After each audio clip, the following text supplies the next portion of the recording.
PR Connections Radio presents.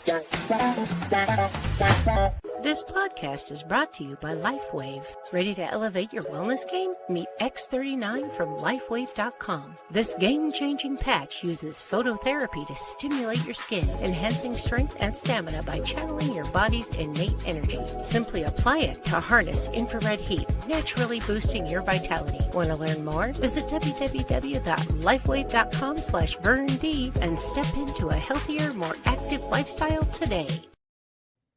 Hi, everyone, and welcome to Breaking the Silence Beyond the Boundaries, where bold voices rise and limitations fall. I'm your host, Gail Larson, and today we are exploring what it truly means to give yourself permission to be seen. Now, for this episode, I wanted to do something just a little different.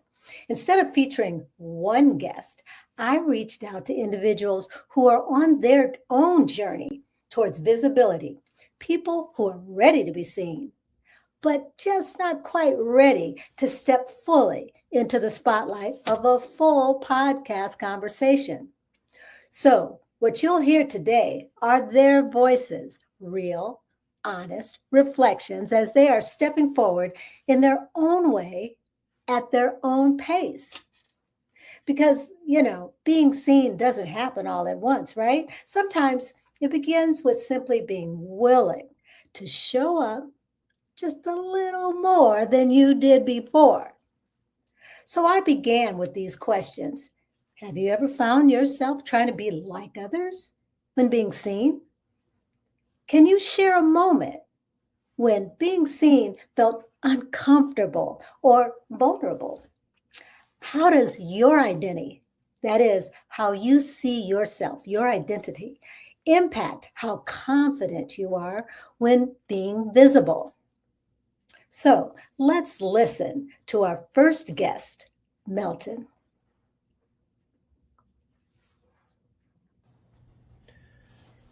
The women in my family are all leaders whose success I deeply admire and would like to emulate. Yet at the age of 40 this year, I still often feel small in the room. My grandmother, who I've never had the chance to meet but hear about all the time, was described as one of the most influential women of her time.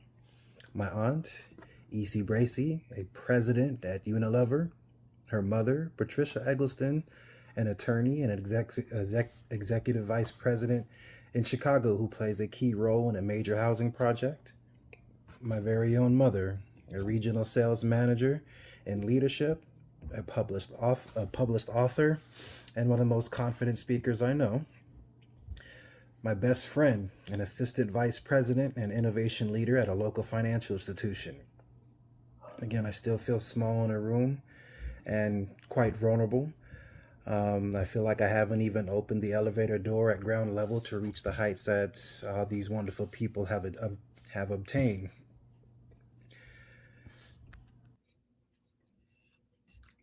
Yes. When I'm around one of my pastors, Pastor West and his family, along with their longtime friends and married couples who seem to have it all together, many of them are in their mid-20s. They are successful enough to take 1 or 2 vacations a year and attend concerts freely. On dedicated conversation nights, they engage in deep, meaningful discussions, and I feel that I may contribute only minimally. But I'm floored by their spirit of excellence, kindness, generosity, and professionalism. These are the kind of people I aspire to become like. I stand by the Joel Osteen phrase, you can't hang out with chickens and expect to soar with eagles. You're going to become like the people you continue to associate with. If you want to know what you'll be like in 5 years, look at your friends. If they are going places, exuding excellence and soaring, then you're in the right circle.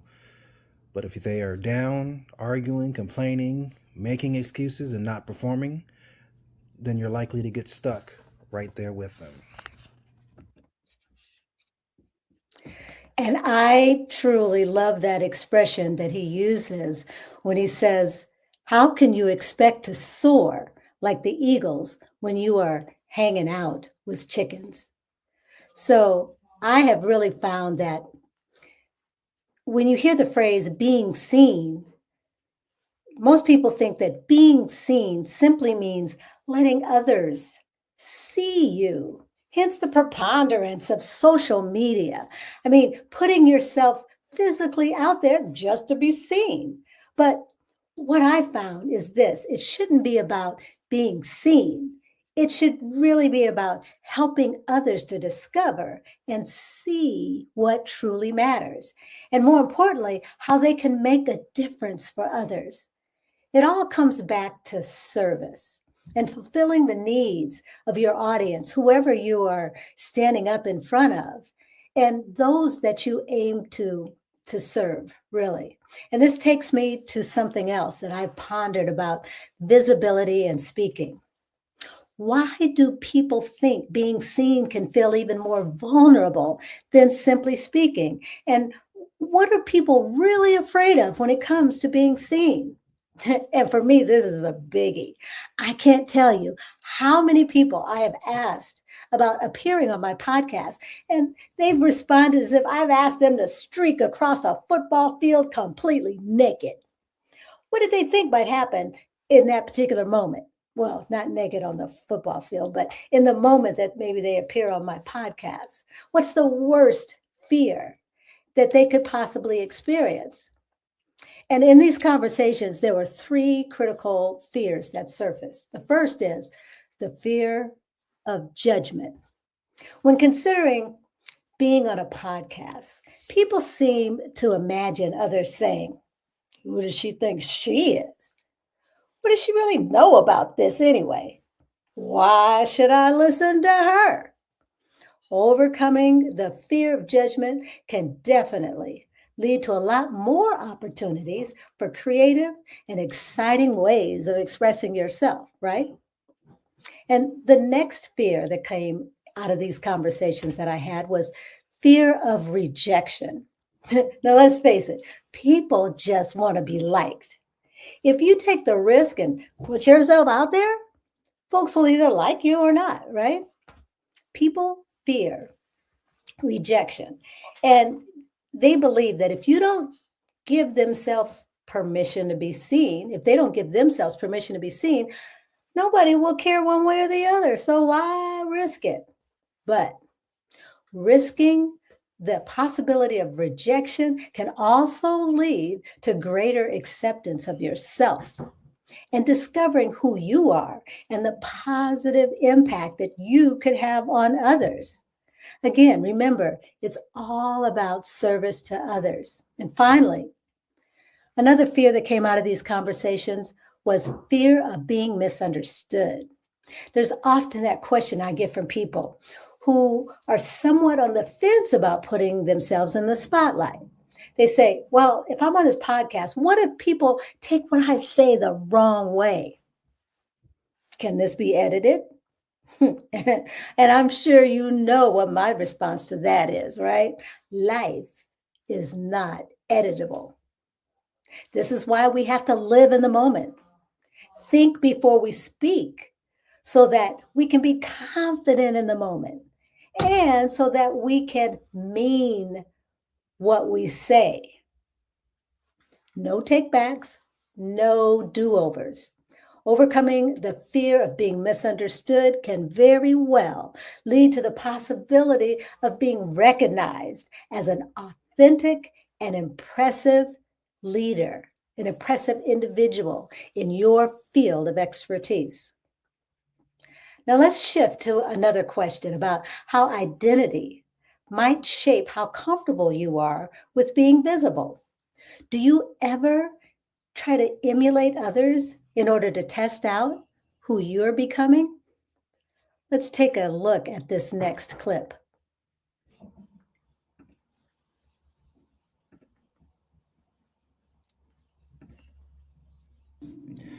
I truly feel like your identity and how you see yourself truly impacts how you go about your daily life.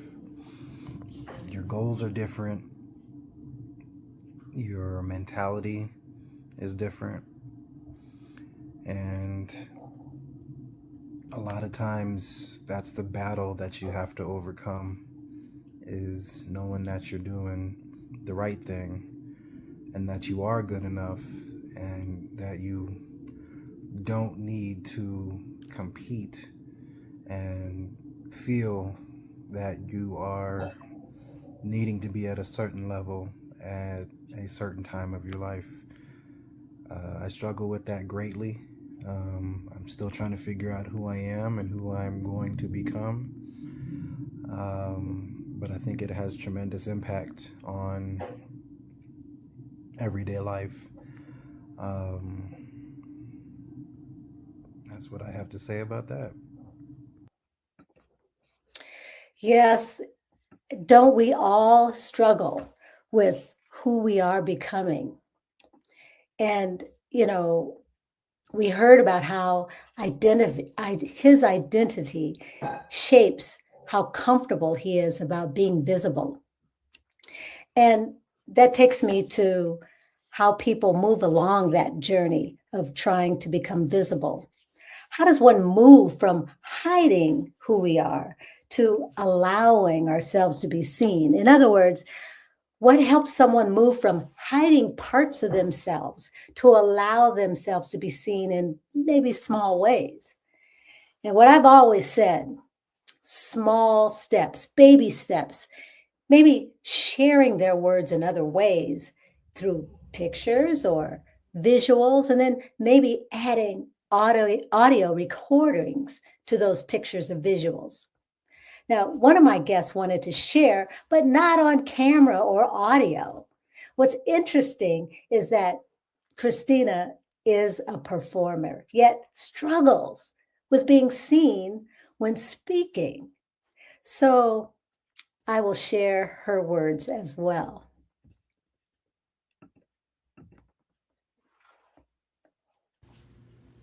Working hard was never a hard thing for me to do.